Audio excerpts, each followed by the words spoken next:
Here we are with top coach Robert Garcia. After the wins, hey, Coach Rios made weight. He looked good. He looked great. And then after the fight, he said he feels strong at 147. Yeah, I know. He made weight very comfortable.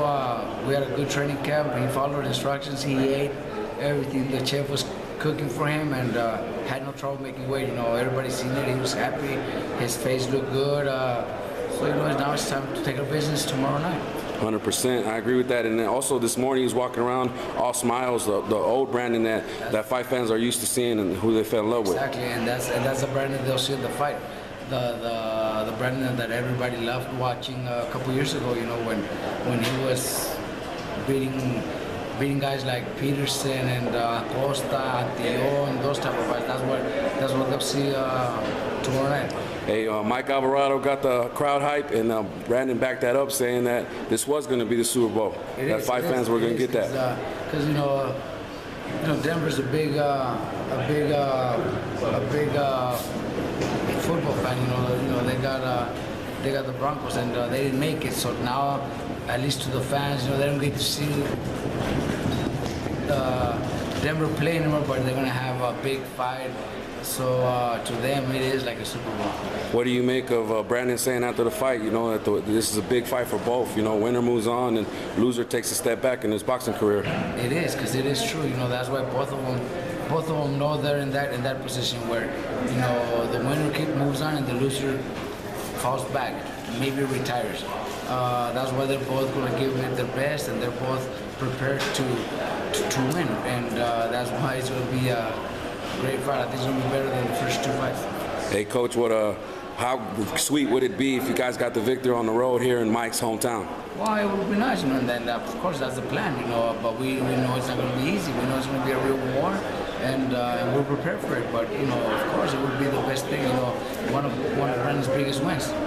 Now, there's a lot of fans out here from Oxnard that have full support. It sounds kind of like we're in California right now. We came from Oxnard, Santa Paula, which is really close to Oxnard. We have a lot of people, of course, from Kansas, from Garden City, Kansas. And we also have a lot of support from Colorado. People here in Denver have showed us a lot of love, and we've talked to a lot of people saying that they're going to be there cheering for Brandon. So, you know, that gives us a little more motivation. You know what I mean? Yeah, nice. Right. Hey, what can the fight fans expect tomorrow, Coach? I think it's going to be better than the first two fights.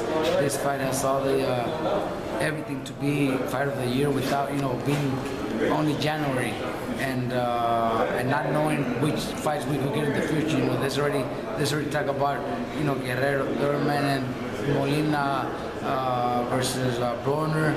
I still think this fight's way better. Hey, Coach, what do you make of the moves Haymon's making, all the TV deals with Spike and also NBC? He's a big businessman, man, and he's taking over boxing right now. You know, but there's always those big promoters like De La Hoya, like Top Rank that have their own big fighters. So they'll continue to work.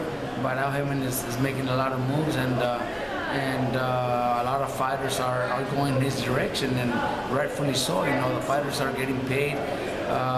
They're getting paid more than what any other promoter pays them.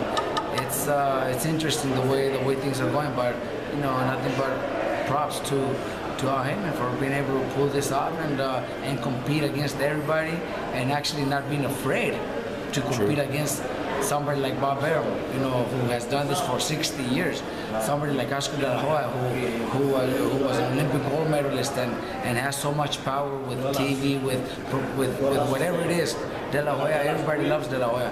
So Haymon coming out of nowhere and starting so fast, and now pretty much controlling boxing. Gotta respect that. Hey, respect to that, Coach. That's definitely some true talk, and that's why the fight fans love you. Hey, before we let you go, any final words for the fight fans, the boxing heads out there? Yeah, well, just hopefully this Saturday night, tomorrow, you know, if they're not here in Denver, they better turn around into their fights on HBO, because they're gonna see one of the best fights in boxing, and hopefully one of the best trilogies in the history of boxing. World War III, the stage is set. Right. Let them bang. Appreciate it.